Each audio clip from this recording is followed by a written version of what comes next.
In this video, we'll connect Anki to your AI chatbot through Toolforest so it can create and review flashcards right inside your Anki collection. To begin, head to app.toolforest.io and create an account. We're signing up with Google here, but a regular email works just as well. Once you're signed in, create an MCP server. This tells Toolforest which chatbot you're connecting. We're picking Claude, but any MCP-capable chatbot works, and Toolforest.io has setup guides for each one. Next, connect Claude to that server. On the Connect page, the portal has instructions for every major chatbot. For Claude, click the connectors link.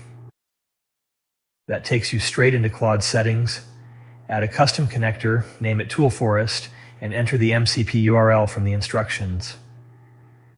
Click Add, then Connect. Claude sends you over to Toolforest to authorize the connection. One click on Approve and you're taken back to Claude. Claude is now connected. This is a one-time setup that covers every toolkit in your account. Next, open the Toolkits page. On the Learning tab, there's an Anki Toolkit, and right now it's not connected.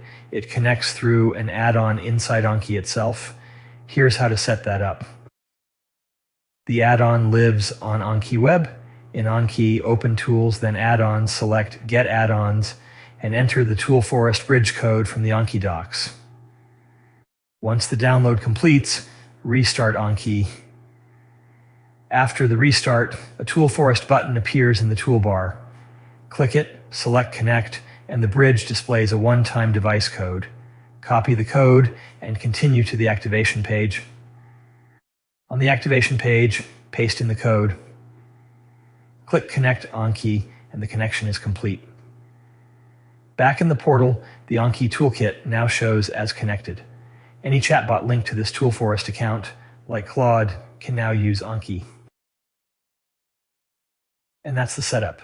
To see what your chatbot can do with Anki, check out the examples video.